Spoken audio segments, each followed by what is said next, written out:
ह्या 2 मध्ये आपण पाहणार आहोत ते म्हणजे कीर्तन.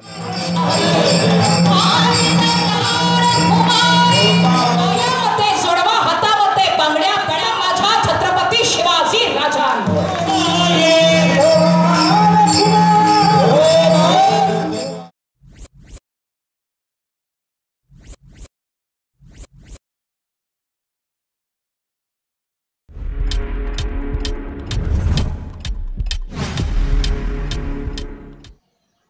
नमस्कार मित्रांनो, बोक्षेकर आर्ट पेंटिंग यूट्यूब चॅनलमध्ये आपलं स्वागत. मी महेंद्र पाटील घेऊन आले ते म्हणजे आज आमच्या चिंचोटी गावामध्ये अखंड हरिनाम सप्ताह 16 जगद्गुरू संत तुकाराम महाराज वारकरी सेवा मंडळ चिंचोटी पंचक्रोशी गतवर्षाची सांगता व हिंदू नववर्षाच्या स्वागतासाठी एक दिवसीय अखंड हरिनाम सप्ताह 16 आणि कीर्तन ठेवलेला आहे. त्याचा व्हिडिओ आपल्यापर्यंत दाखवण्याचा प्रयत्न आहे. तर पार्ट आता ह्या 2 मध्ये आपण पाहणार आहोत ते म्हणजे कीर्तन. मित्रांनो, चला तर मग मित्रांनो व्हिडिओला आपण सुरुवात करूया आणि पाहूया कीर्तन.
Come on.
सरता पांडुरंगी झालो अनेक नाही चाड नरगे संसार हा गोड तुका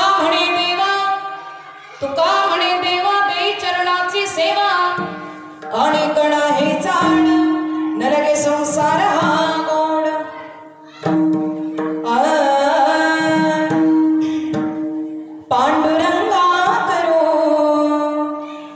पांडुरंगा करो प्रथम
लिंगम भजे पांडुरंगम. ओम नमो जियाध्या वेद प्रतिपाध्या जय जय स्वसंवेद्या आत्मरूपा देवा तुमचे गणेशो सकल अर्थमती प्रकाशो म्हणे निवृत्ती दास अवधारी जोजी. सेवे लागी सेवक झालो तुमच्या लागलो निज चरणा. अहो स्वामी तुकया देवा यावरी न करावा वेर विठल विठल.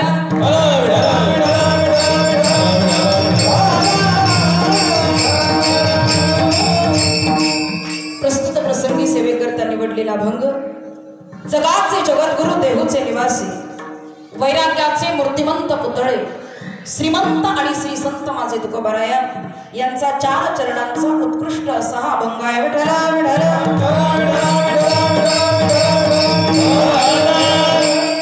कार्यक्रमास सुरुवात करत असताना वारकरी संप्रदायाचा आराध्य दैवत आणि मी म्हणेन कुळदैवत माझा पांडुरंग परमात्मा पांडुरंगाला वंदन. कैवल्य साम्राज्य चक्रवर्ती ज्ञानियांचे राजे योग्यांची माऊली श्री संत ज्ञानेश्वर महाराज माझ्या माऊलींना वंदन. पंचमवेद निर्माण करणारे देहोनिवासी जगतवंदनीय जगद्गुरु तुकोबारायांना वंदन. तुम्हा सकल माता पित्यांना वंदन. तुम्हा सकल श्रोत्यांना वंदन. या सर्वांना वंदन करत असताना एका माणसाला मी विसरलोच. तुम्ही म्हणाल ताई कीर्तनामध्ये संत आणि देव आल्यानंतर एखाद्या माणसाला बोलावण्याची गरज काय असं कदाचित वाटेल तर मी एक सांगेन. इथं बसलेल्या जेवढ्या महिला आहेत ना एवढ्या महिलांच्या पायामध्ये जोडवा हातामध्ये बांगड्या. ऐका, पायामध्ये जोडवा हातामध्ये बांगड्या गळ्यामध्ये मंगळसूत्र आणि कपाळाला कुंकू बघायला मिळत आहे. ते फक्त आणि फक्त माझ्या छत्रपती शिवाजी राजा.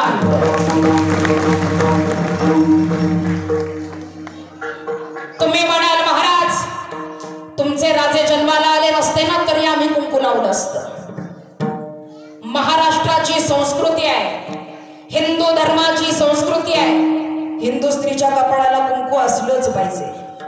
तुमचे राजे जन्माला आले नसते ना तरी आमच्या कपाळाला कुंकू दिसलं असतं. त्यामुळं तुमच्या राजांचा आणि आमच्या कुंकवाचा काहीही संबंध नाही असं कुणाला वाटत असेल तर त्यांना मला सांगायचंय तुम्ही कपाळाला कुंकू लावलं असतं. पण जर माझे राजे जन्माला आले नसते ना तर काशी की कला जाती थी. अरे काशी की कला जाती थी, मथुरा में मस्जिद बनती थी. अगर एक शिवाजी राजा ना होता तो सबकी सुन्नत होती थी, सबकी सुन्नत होती. म्हणून विनंती आहे क्षत्रिय कुलावतंस सिंहासनाधीश्वर राजाधिराज योगीराज श्रीमान छत्रपती शिवाजी महाराज आज या ठिकाणी भव्य दिव्य असा कीर्तन सोहळा उभारला आहे. चिंचोटी या गावामध्ये या मातीतली जनता, या मातीतला युवा सध्याच्या पिढीनुसार 31 डिसेंबरला नवीन वर्ष साजरं करत असताना हिंदू संस्कृती, हिंदू मर्यादा, हिंदू परंपरा याची जाणीव राखून या चिंचोटी गावामध्ये नवीन वर्षाचं स्वागत आणि शेवटच्या महिन्याची वर्षाची पाठवणी म्हणून हा सुंदर असा धार्मिक कार्यक्रम आयोजित केला आहे. विनंती आहे जरी तुम्ही 32 मणांच्या सोनेरी सिंहासनावर बसला असाल ना राज, जरी तुम्ही रायगडावर सिंहासनावर बसला असाल ना राज, तरी आज हरी कीर्तनामध्ये यावं, विराजमान व्हावं, स्थानापन्न व्हावं. यावं राज यावं.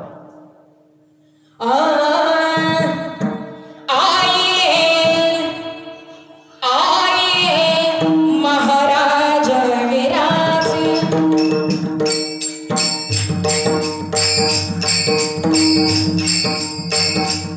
आइए महाराज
उभा राहिला.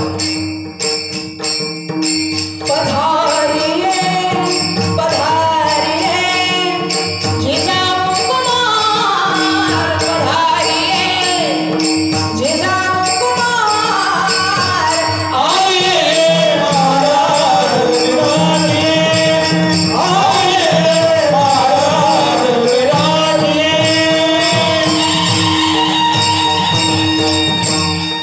जगद्गुरु तुकोबाराया सुंदर असं वर्णन सांगतात. माझ्या मनाला गोचाळा पहावया विठ्ठल डोळा, माझ्या मनाला चाळा लागावा, आवड निर्माण व्हावी, छंद लागावा. तुमच्या गावामध्ये कीर्तन सेवा आहे.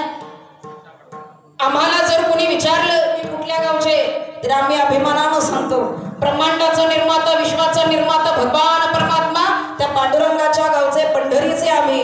आणि तुम्ही जर कुठं बाहेर गावी गेले आणि तुम्हाला जर बाहेरच्यांनी विचारलं काय हो कुठल्या गावचे तुम्ही, तर तुम्ही अभिमानाने सांगावं या हिंदवी स्वराज्याची स्थापना ज्या छत्रपतींनी केली त्या शिवरायांच्या मातीतले रायगडाचे आम्ही. हा अभिमान तुमच्या मातीतला आहे. म्हणून हे माझे मावळे, हे शिवभक्त, आज थोडस निमित्त आहे कीर्तनासाठी म्हणून सांगावंसं वाटतं. हे माझे मावळे, हे शिवभक्त कुठेही वाकत नाही, कुठेही झुकत नाही. अरे मोडेल पण वाकणार नाही, याला मावळ्याची जात म्हणतात. माझा मावळा झुकेल, वाकेल कुणापुढं, माझा मावळा झुकेल कुणापुढं. अरे चंद्रकोण शोभते मावळ्यांच्या माथ्यावर, अरे चंद्रकोण शोभते मावळ्यांच्या माथ्यावर. आणि शिवभक्तांचे मस्तक झुकते फक्त आणि फक्त शिवरायांच्या चरणावर, शिवरायांच्या चरणावर. तुकोबाराया सुंदर असं वर्णन करतात. माझ्या मनाला आवड निर्माण व्हावी, छंद लागावा, भगवंताच्या भक्तीची आवड निर्माण व्हावी. का माणसाला भगवंताची आवड नाहीये का?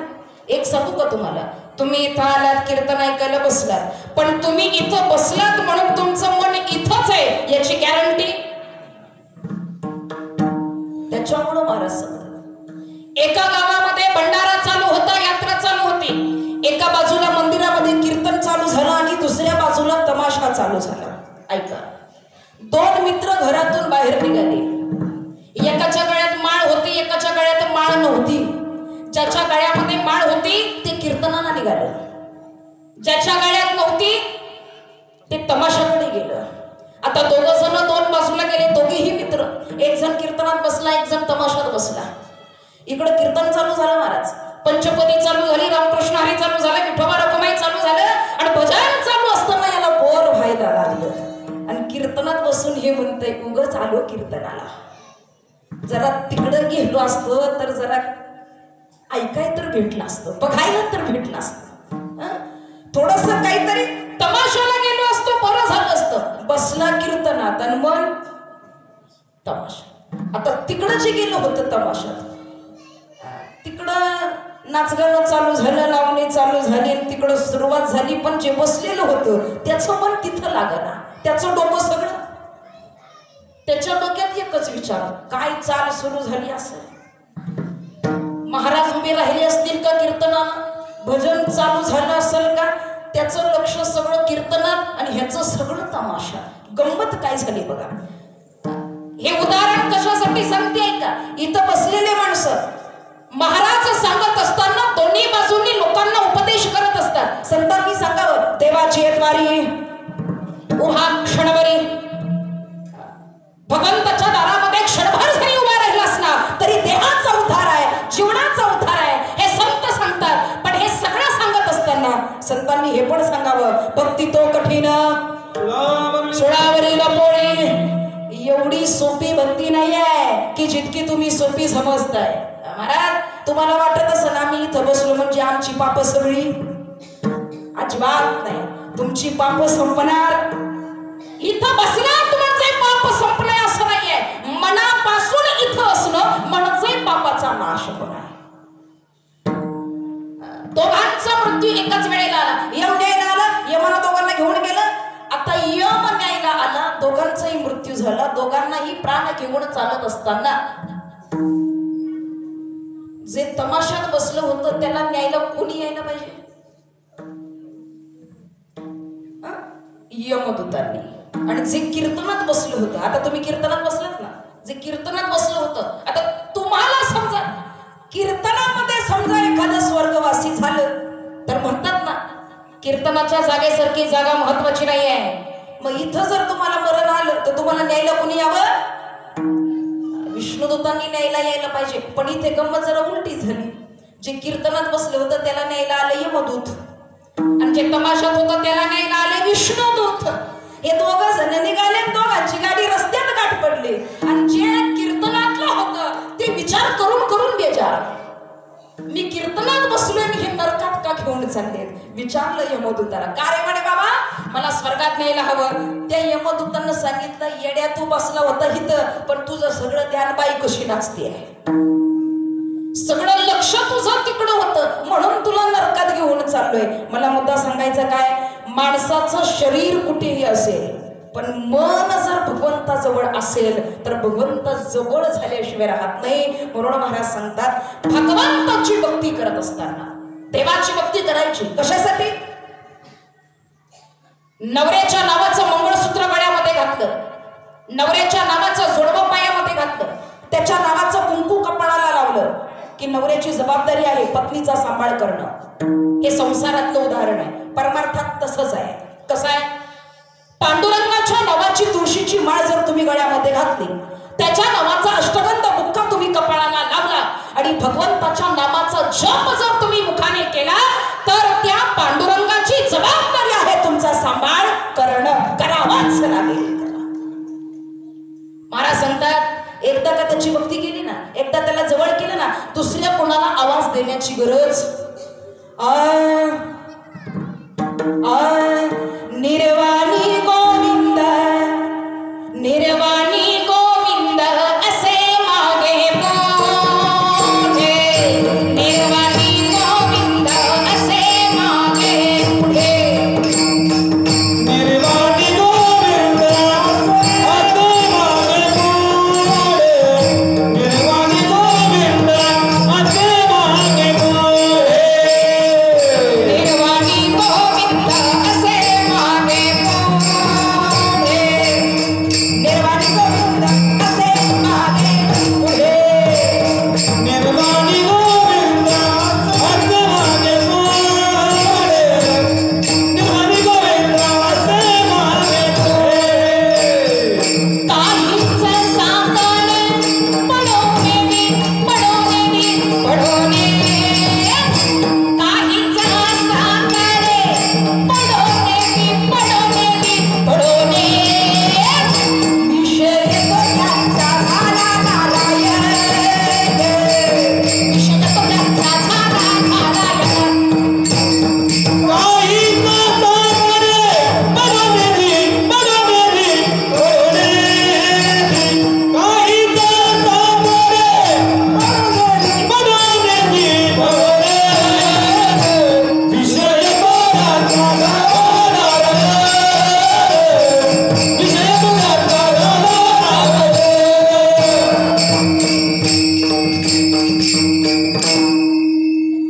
तुकोबाराया सांगतात, माझ्या मनाला भगवंताचा छंद लागला. का? कीर्तनामध्ये एक माणूस कीर्तनात आलं, कीर्तनात बसलं, बळजबरीनं कीर्तनामध्ये येऊन बसला, बळजबरीनं कीर्तनामध्ये येऊन बसला. इकडे कीर्तन चालू आणि इकडे याच्या डोक्यात विचार चालू.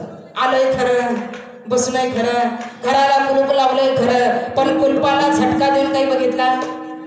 बसतो कीर्तनात आणि झटके कुठे देतो? आता कुलपाला झटके देऊ देऊ जर याला खराच झटका आला आणि कीर्तनात जर का वर गेलं, कीर्तनात समजा हे वर गेलं तर मग आमचे गावातले भाविक काय म्हणता हो तुम्ही? वा, काय भाग्यवान आहे हो, कीर्तनात मोक्ष मिळाला. मला खरं सांगा, हे कीर्तन ऐकून गेलं काय?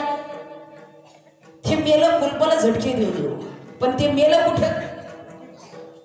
इथं येऊन मेलं, अख्ख्या गावाचं पाप करून इथं येऊन मेलं आणि ते इथं मेल्यामुळं आयता मोक्ष प्राप्त झाला. एवढं महत्व कीर्तनाच्या जागेच आहे. म्हणून महाराज सांगतात, भगवंताची भक्ती करत असताना जगाला दाखवण्यासाठी करायची नाही, अंतःकरणातून भगवंताला आवडावे म्हणून भक्ती केली पाहिजे. एक सांगू का तुम्हाला, देव जवळ करत असताना, भगवंत जवळ करत असताना देवाला जास्त कष्टाची गरज.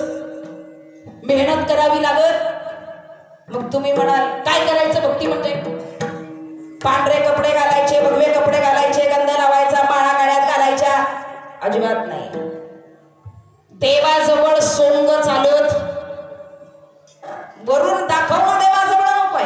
अंतःकरणातून असलेली भक्ती भगवंताला हवी आहे. जगद्गुरु तुकोबाराया देहगावी राहत असताना प्रत्येक माणसाच्या पाठीमागे निंदक असतात. निंदकाचे घर असावे. महिला मंडळ कीर्तन महिलेच आहे. आवाज कुणाचा आला पाहिजे? कुणाचा आला पाहिजे ना? जरा मोठ्यानं. सोपय. निंदकाचे घर खाल्लं का नाही पोटभर? मग अशी महाप्रसाद रपिटून वाढला असेल ते. जरा जसं खाल्लंय तसं येऊन दे ना आवाज. जिलेबी बुंदी. निंदकाचे घर.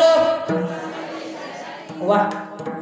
मला आता एखाद्या माऊलीनं सांगावं, ताई मी एवढी गोड बाई आहे, मी एवढी प्रेमळ बाई आहे, अर्ध्या रात्री मदतीला धावून जाते, एवढी चांगली आहे म्हणून मला नावं ठेवणारी गावात कुणी नाही. आहे का कुणी इथं असं? मला नावं ठेवणारी गावात आहे कुणी असं इथं? येऊन दे एखादीच्या हातवर. आजचं पाकिट तुम्हाला बरं का? राजू पाटील आजचं पाकिट फक्त मला नावं ठेवणारे. एक सांगू का तुम्हाला महाराज? प्रत्येक माणसाच्या पाठीमागे निंदा करणारे. तुम्ही म्हणाल महाराज एवढं चांगलं काम आम्ही करतो, एवढं चांगलं लोकांच्या मदतीला धावून जातो, समाजाचं काम करतो, कुणी आवाज दिला अर्ध्या रात्री धावून जातो, कुणाला गरज पडली लोकांकडून पैसे घेऊन त्याला देतो, तरी लोक नावं ठेवतात. माणसानं वागायचं कसं? एक सांगू का तुम्हाला? तुम्ही जेवढं चांगलं वागाल, जेवढं लोकांची मदत कराल, जेवढं लोकांच्या कामात पडाल, तेवढी तुम्हाला नावं ठेवणारी लोक वाढणार. आणि जर तुम्हाला कुणी नावं ठेवत नसेल, ऐका हा, जर तुम्हाला कुणी नावं ठेवत नसेल तर तुम्ही समाजाच्या कामाचे अजिबात कामाचे नाही. तुम्ही लोकांनी नावं ठेवले पाहिजे. म्हणून तुकोबारायांसारखे संत महात्मे सांगतात, वैराग्य पुरुष वैराग्य संपन्न. तुकोबारायांसारख्याच्या पाठीमागे सुद्धा निंदा करणारे माणसं होते. या माणसाने विचार केला. कोण? तुकाराम महाराज. 4092 अभंग लिहायला घेतलेत म्हणे. अभंग लिहितोय म्हणे. एखाद्याचं नाव वाढत असेल तर आम्हाला बघवत नाही, तंगडं वडायला खाली तयारच असतो आम्ही, बघवलं नाही. आणि तुकाराम महाराज कोण बघण्याकरता रामेश्वर शास्त्री नावाचा विद्वान संपन्न तुकोबारायांच्या घरी गेला. तुकोबाराया शौचालयासाठी बाहेर गेले होते. सकाळची वेळ आणि विचारलं, आहेत महाराज घरी? जिजामातेनं सांगितलं बसा ना. बसायला वेळ नाहीये. कुठल्या रस्त्याने गेले? ज्या दिशेनं माणसं जातात तिकडे निघाले शोधायला. रस्त्याने जाता जाता घाण वास येऊ लागला, नाकाला उपरणं लावलं, छी छी करत रस्त्यानं चालला. एवढ्यात कुणीतरी भगवंताचं नामस्मरण घेत आहे. हरी नामाचा गजर कानावरती घाण जागेतून यायला लागला. राम कृष्ण हरी जय जय राम कृष्ण हरी. राम कृष्ण हरी. राम कृष्ण हरी जय जय राम कृष्ण हरी. राम कृष्ण हरी जय जय राम कृष्ण हरी. राम कृष्ण हरी. राम कृष्ण हरी. राम कृष्ण हरी जय जय राम कृष्ण हरी. राम कृष्ण हरी जय जय राम कृष्ण हरी. राम कृष्ण हरी जय जय राम कृष्ण हरी. राम कृष्ण हरी जय जय राम कृष्ण हरी. हरे राम कृष्ण हरी जय जय राम कृष्ण हरी. राम कृष्ण हरी जय जय राम कृष्ण हरी.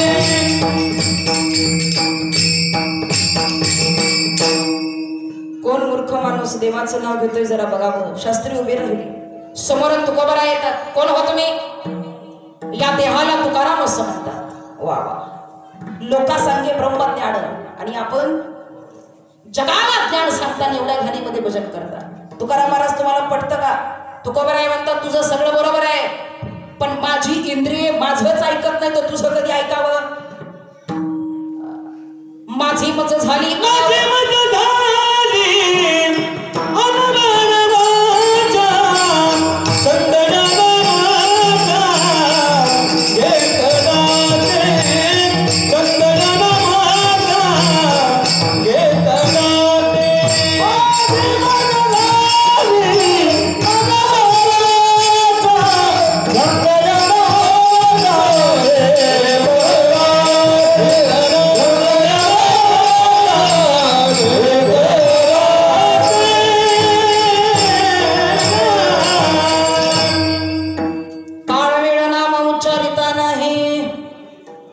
माझ्या वाचेला काहीच कळत नाही, जागा कळत नाही, प्रसंग कळत नाही, वेळ कळत नाही, कुठंही भजन करते. तुकोबारायांनी जीभ दाबून धरली, तुकोबारायांची जीभ दाबली. करा महाराज भजन. मला सांगा, तोंडातली जीभ 2 बोटामध्ये दाबून धरायची आणि बोलता येते का? प्रयत्न करायचा. जीभ धरल्यानंतर बोलायला येत काय? येतं इकडं अलिबाग भागात, आमच्याकडे येत नाही बरं का. जीभ धरल्यावर बोलायला येत. इथं नाही, घरी गेल्यावर करा, नाही तर इथं चालू करा. ऐकायचं, इथं करायचं. एकदा असंच म्हणलं, ऐकायचं इथं, करायचं घरी गेल्यानंतर. कीर्तनामध्ये सांगितलं, परमार्थ करा पण शुद्ध होऊन करा, भजन करा स्वच्छ होऊन करा. कीर्तन संपलं, घरी गेला. 11ला कीर्तन संपलं, 12ला माणूस घरी गेला. डोक्यात एकच विचार, काय? बुवा म्हणलाय शुद्ध भान मग भजन करा. काय करावं त्याला? घरी गेला, बाथरूम मध्ये गेला, तांब्यात निरमा घालवला, चांगला फेस येऊ दिला, तांब्याभर निरमा प्याला. आता काही निरमा गप्पा बसणार आहे? निरम्यानं दाखवलं चमत्कार. रात्री 12च्या पुढं खेडबा रातभर ज्याच्या घरी मुक्काम, सकाळ सकाळ तिथं आलो. दरवाजा वाजवला, घरमालकानं उघडला. म्हणला जय हरी. म्हणलं जय हरी नाही. मग शहाण्यानं तुमची कीर्तन ऐकू नये. म्हणलं झालं काय? रात्री काय सांगितलं कीर्तनात? म्हणलं काय? आतून स्वच्छ व्हा. आता मी म्हणलं स्वच्छ व्हा, ह्याला काय निरमा प्यायला सांगितलं होता? एवढे नाही. निर्मळ जीवन काय करील सावण. तुमचं मन चांगलं नसेल ना, रात्रभर निर्मेत भिजू घातला, दिवसभर साबणानं घासला तरी तुमचा उपयोग.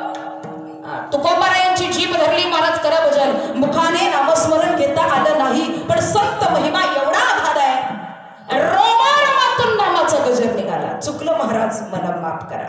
मुद्दा काय?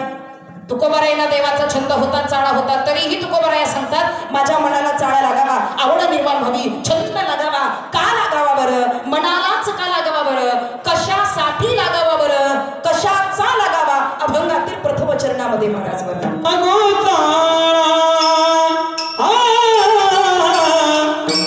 मनाला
एक सांगू का तुम्हाला, संतांनी सांगितलं तुका म्हणे सोपे आहे सर्वाहुनी शहाणा तो धनी. काय गरज पडली होती? त्याची कारण होती. संतांना माहिती होतं लोकांना अवघड कामं जमणार.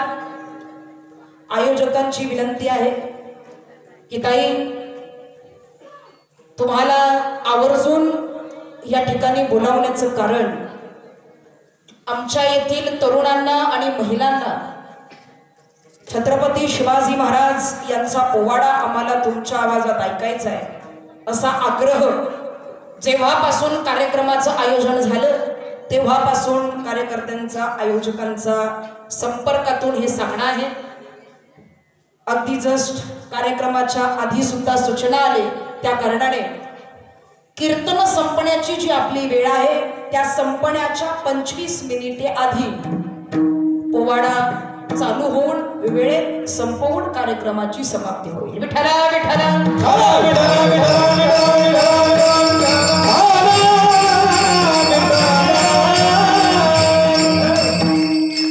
महाराज सांगतात भक्ती करत असताना भक्ती कठीण पण नाहीये आणि सोपी पण नाहीये, पण संतांना माहिती होतं माणसाला सोपंच जमणार आहे म्हणून परमार्थ सोपा करून दिला.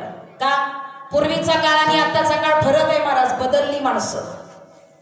पूर्वीच्या काळी आमच्या माऊल्या जात्यावर दळण दळायच्या ना. आमच्या वयस्कर माऊल्या असतील इथं. जात्यावर दळण दळायच्या. दळण दळत असताना मानेचा व्यायाम, पाठीचा व्यायाम, मणक्याचा व्यायाम, तोंडाचा व्यायाम, सगळा व्यायाम व्हायचा. पूर्वीच्या काळी माऊल्या जात्यावर दळण दळायच्या. दळण दळत असताना ओव्या म्हणाव्या आणि ओव्याचा आवाज सगळ्या गावात गुणाचा. सुंदर माझे जाते ग फिरते बहुदा. एकच चरण मी म्हणते पाठीमा. काय असेल पूर्वीचा आवाज? सुंदर माझे जाते ग फिरते बहुत.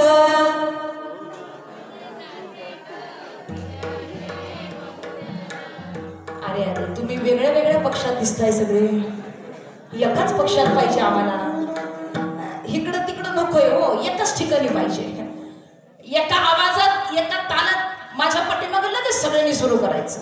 वा सगळ्यांनी. हा सुंदर माझे जाते ग फिरते बहुत.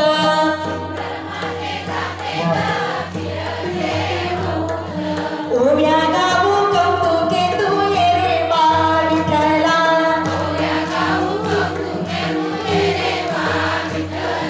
ये रे बा विठ्ठला. ये रे बा विठ्ठला. ओव्या गाऊ कौतुके तू ये रे बा विठ्ठला.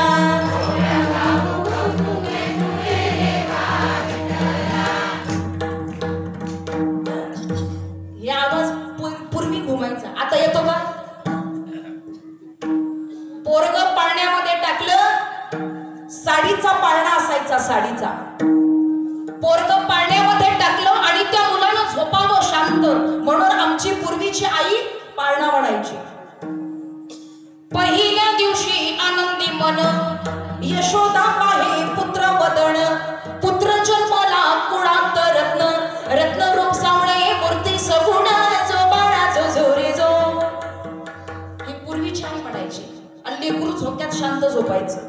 आताची आई पोरग पाळण्यात टाकलं, त्याचा झोका धरायला हातात घेतला आणि त्यानं झोपावं म्हणून आमची आई झोका देते आणि जोरात पाळणा म्हणते. हाड हाड. दारातलं कुत्र पळून जातं. दारातलं कुत्र पळून जातं आणि ते पाळण्यातलं काय म्हणतं माहितीये का? मी झोपतो पण तुझं तोंड बंद कर. मी झोपतो पण तुझा तोंड बंद कर. तुझा कर्कश आवाज मला ऐकायचा नाही. काय गंमत आहे बघा. एवढा काळ बदललाय. सगळं बदललं. सगळे आता मशिनी आल्या. दळण दळायची मशीन, कपडे धुवायची मशीन, भांडे घासायची मशीन, कणिक मळायची मशीन, चपात्या लाटायची मशीन, फरशी पुसायची मशीन. महिला मंडळ आपल्या सोयीसाठी बरं का अजून एक मशीन येणार आहे. लवकरच त्याचा शोध लागणार आहे आणि आपल्यापर्यंत येणार आहे. कोणती मशीन? आंघोळीची. बस आंघोळीची मशीन जर का तुमच्या गावात आली, तुमच्या गावात चिंचोटीमध्ये आंघोळीची मशीन जर का तुमच्या गावात आली आणि आमच्यासारखा महाराज तुमच्या गावात आला, काय घडणार आहे माहितीये का? आम्ही येणार, सोफ्यावर बसणार, तुम्ही येणार. जय हरी जय हरी जय हरी. लांबून आलाय वाटतं, होय. दमलात वाटतं, होय. फ्रेश व्हायचं का? फ्रेश. ठेवा जरा गरम पाणी. आपल्याकडं सगळं इलेक्ट्रिकल. म्हणजे काय हो? काही नाही. अगं जरा इकडे ये. ते घरातल्या पत्नीला बोलावतं, ती येते. काय हो? अगं काही नाही, महाराजांना फ्रेश व्हायचंय. मग काही नाही, महाराजांना घाला मशिनीत. मशीन आहे, महाराजाला घाला. आता उचलले महाराज, टाकले मशिनीत. वरून मशीनचं झाकण, मशिनीचं बटन, मशीन चालू. महाराजांची आंघोळ. पहिली स्टेप, अंगावरून पाणी फिरतोय. दुसरी स्टेप, अंगावरून साबण फिरतोय. आता इकडं कीर्तनाची वेळ झाली म्हणून भजनी मंडळाने भजन चालू केलं. इकडं तिसरी स्टेप राहिली होती, अंगावरचा साबण धुवून निघायचा. एवढ्या गावात लोड शेडिंगचा प्रॉब्लेम. लाईट, चौकदार गेली आणायला, चौकदार आणायला. बहिणी म्हणतात काय, महाराज कुठे? महाराज तर अडकले मशिनीत. लय अवघड खेळ होणार आहे महाराज. काय सांगायचं, दुनिया राहिली नाही पूर्वीसारखी, माणसं राहिली नाही पूर्वीसारखी.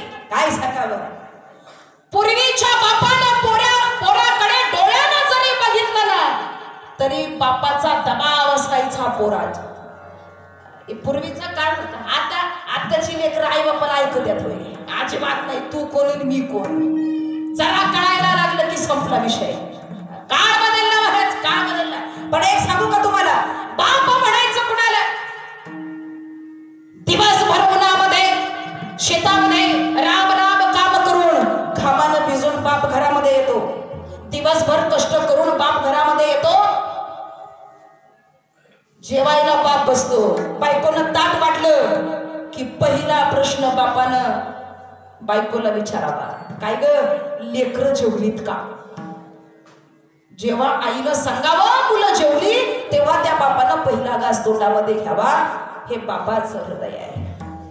काय सांगावं महाराज, आई आणि वडिलांच्या मायेला सीमा नाहीये. एका मुलाचे लग्न झालं. बायको दिसायला सुंदर होती, देखणी होती. देखणी बायको दिसायला सुंदर, मुलगा बायकोच्या आहारी गेला.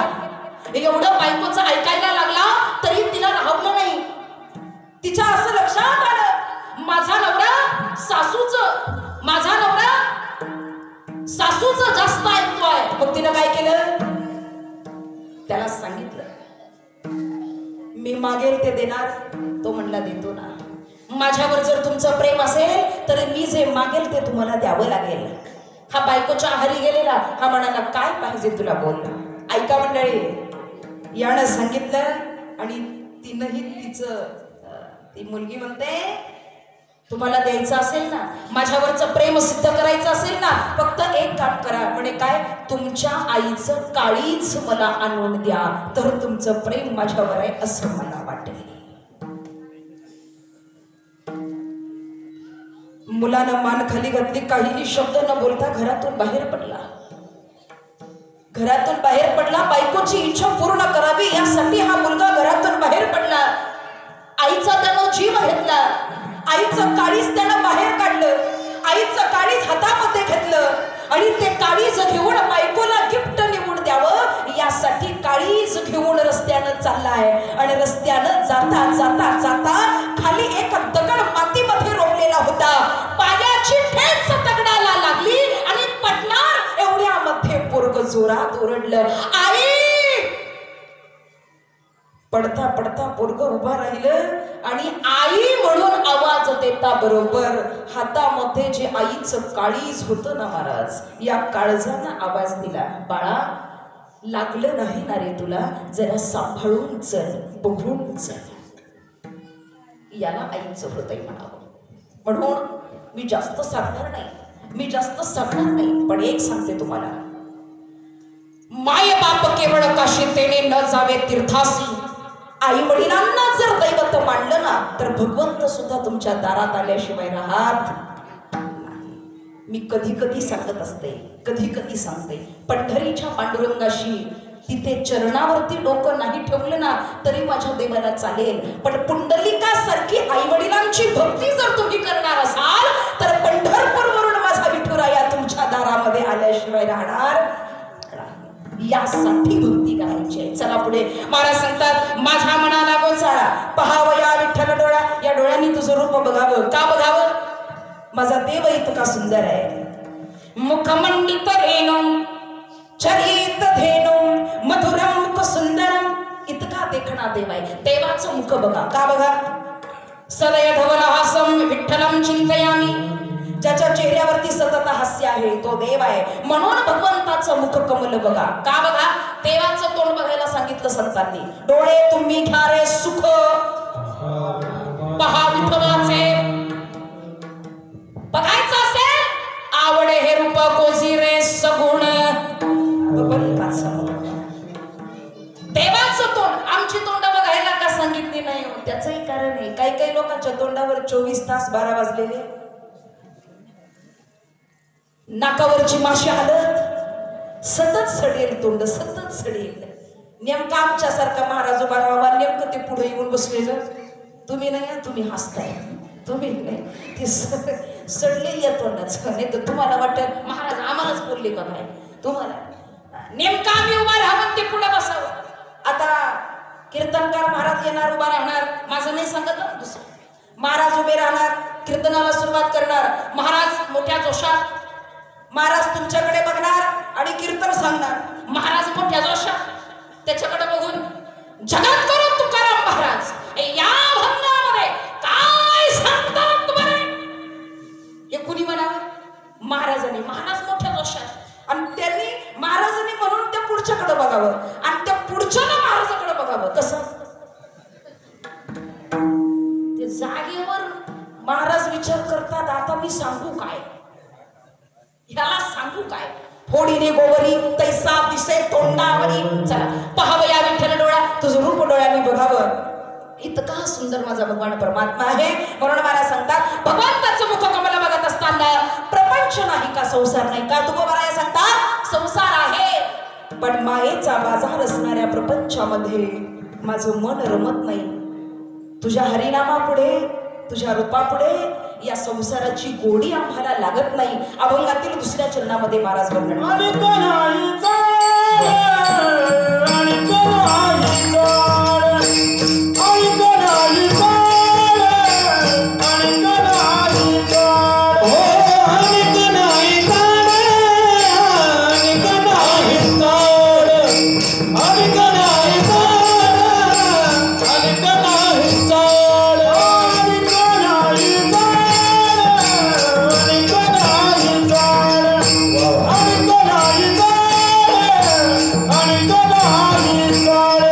Oh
संसार हा गड, आम्हाला संसाराची गोडी नाही. संसार दुःखामुळे चबुकडे गड, विश्रांती नाही कुठे.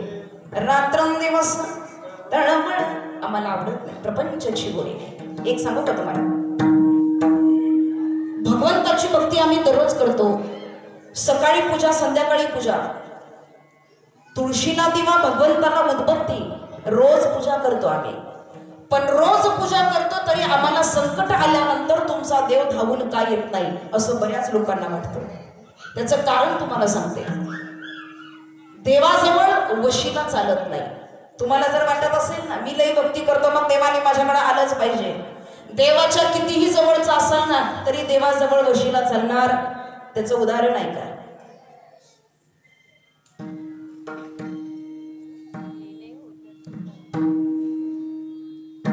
कौरव पांडवांचं युद्ध होण्याआधी द्यूत खेळल्या गेलं.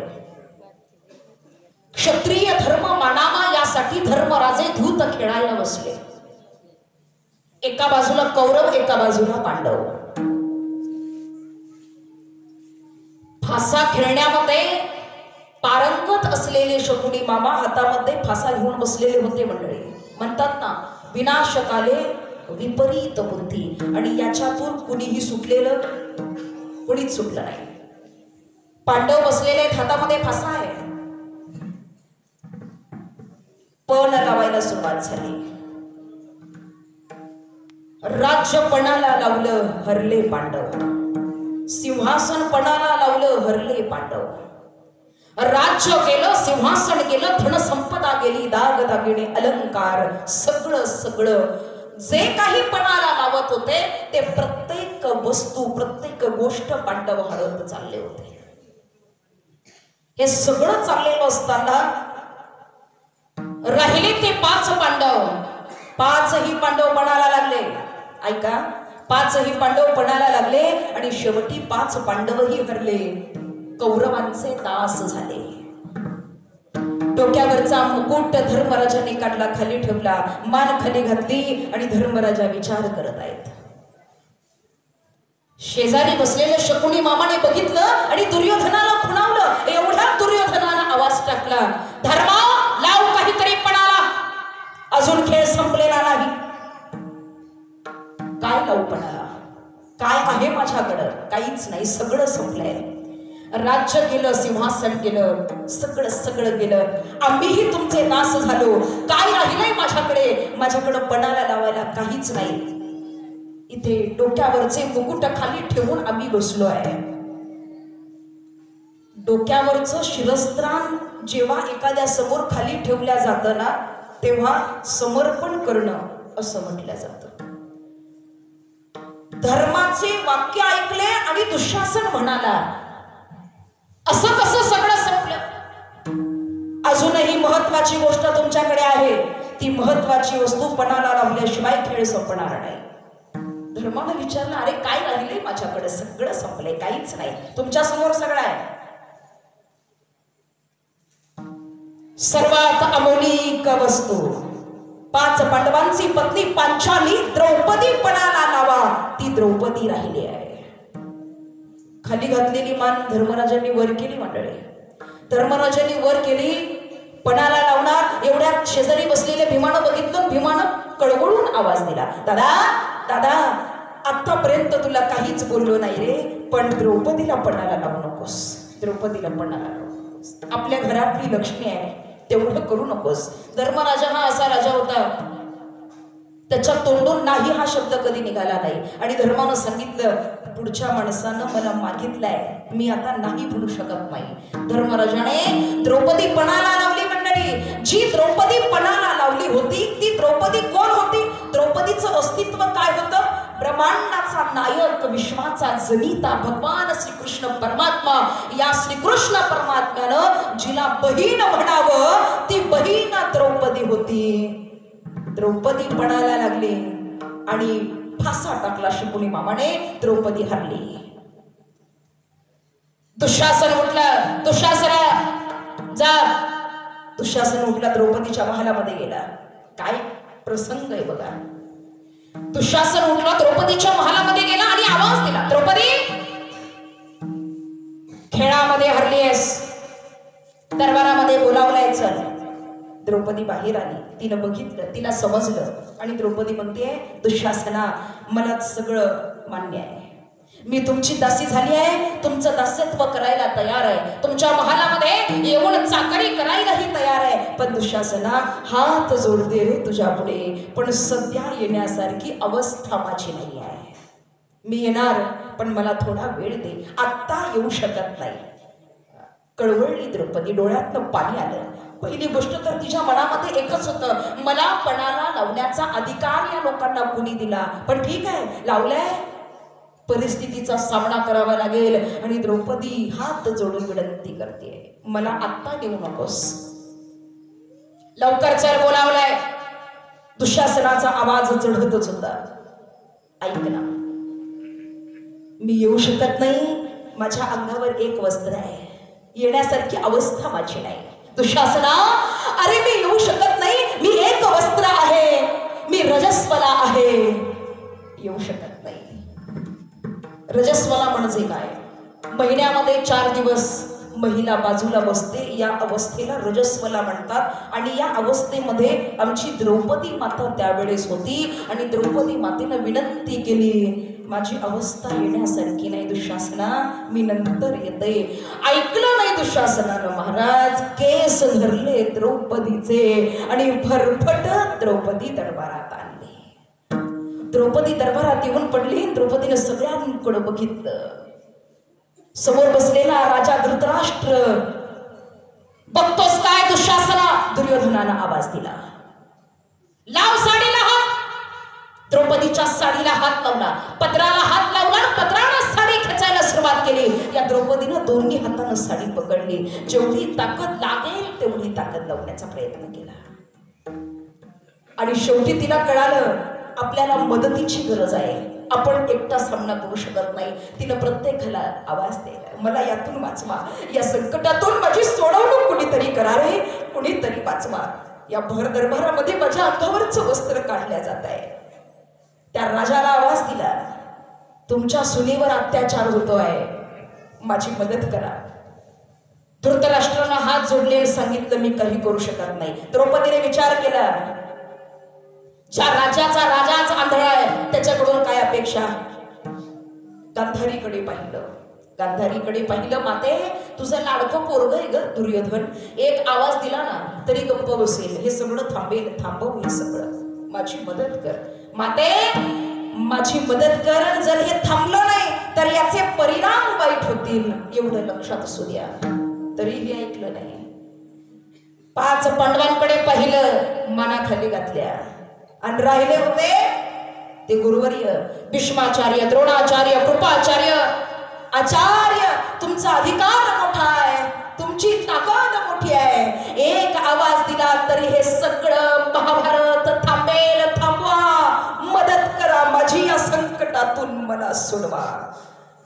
गुरुवर्यांचं उत्तर काय आहे? द्रौपदी, मी तुला सोडवलं असतं, आम्ही एका क्षणात हे थांबवू शकतो, पण आम्ही तुझी मदत करू शकत नाही. त्याचं कारण या कौरवांचं अन्न आम्ही खाल्लंय.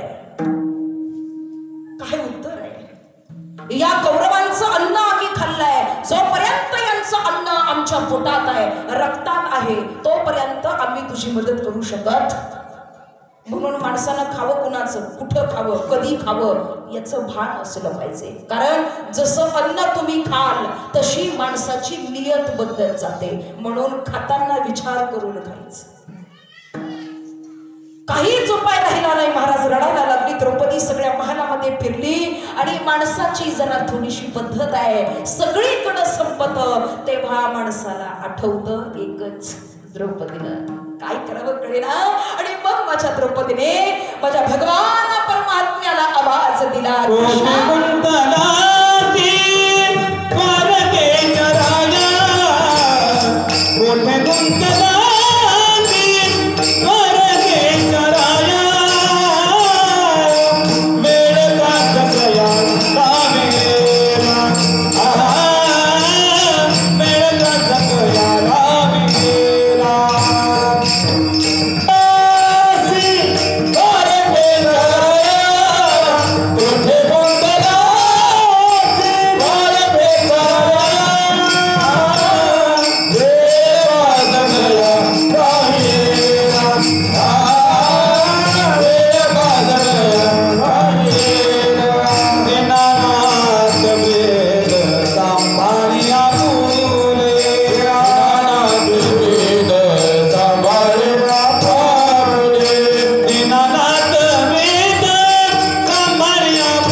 द्रौपदीला साडी पुरवली, संकटातून रक्षण झालं. आणि सगळं मिटल्यानंतर द्रौपदीनं देवाला विचारलं, राग आला द्रौपदीला, हक्काने विचारलं, देवा भाऊ म्हणून घेतोस ना स्वतःला, मी बहीण आहे ना रे तुझी, मग तुझी बहीण संकटात असताना, एवढं संकट माझ्यावर आलेलं असताना देवा कशाची वाट बघत होतास, का आला नाहीस रे? तेव्हा भगवंताचं उत्तर काय आहे, द्रौपदी अगं मी आलो असतो पण तू मला बोलावलंच नाहीस. तू बोलावलं असतं तर पहिल्या हाकेला हजर झालो असतो. मला वाटलं तुझी मदत करणारी माणसं तिथं आहेत, सांभाळ करणारी माणसं आहेत, म्हणून मी आलो नाही. या दृष्टांताचा एकच सिद्धांत घ्यायचा, काय घ्यायचा? लेकरू जोपर्यंत अंगणामध्ये खेळतंय तोपर्यंत आई घरामध्ये काम करत असते. आईला माहिती असतं माझ्या लेकराला सध्या माझी गरज नाही, ते खेळताय.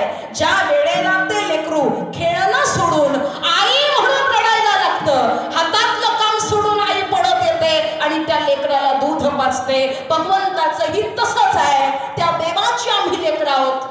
जोपर्यंत आम्ही आमच्या संसारामध्ये मग्न आहोत ना तोपर्यंत देव आपल्याकडे बघत चालू द्या तुमचं, सुखी आहात ना बाबा, हे माझं ते माझं, बंगला माझा, गाडी माझी, फोन माझं, चालू दे बाबा. ज्या वेळेला तुम्हाला गरज पडते तेव्हा भगवंत धावून आल्याशिवाय राहा. आणि ते पण कुणाला पण नाही, आपला अधिकार पाहिजे. अधिकार काय? भगवंत असं आहे, तुमच्या सोबत येऊन रममान व्हायला वेळ लागणार नाही, पण भक्ती तशीच हवी, अधिकार तसाच हवा, कोणाचंही काम नाही.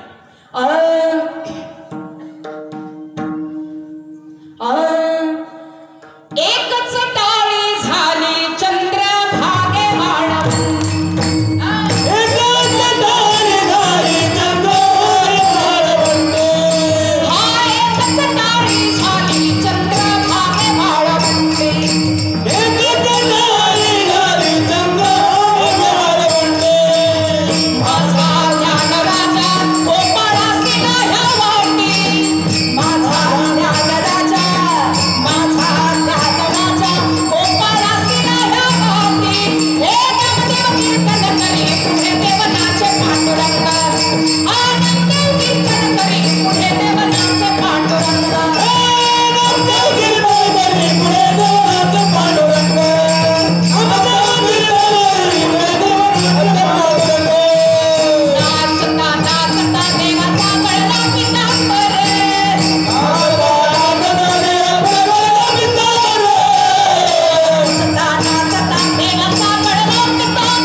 भजन करायचंय, टाळी वाजवायची आहे, नामस्मरण करायचंय.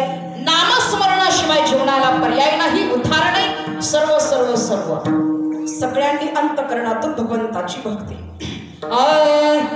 सरळ सरळ हात वर, सरळ मध्येच खाली नाही, अंतकरणातून परिसर गजबजून निघावा. वा विठोबार भोमा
माणसाने करावं काय? भगवंताचं स्मरण. स्मरणाने होईल काय? जीवनाचा उद्धार. याच्या पलीकडं काहीही होत नाही. विठाला विठाला विठाला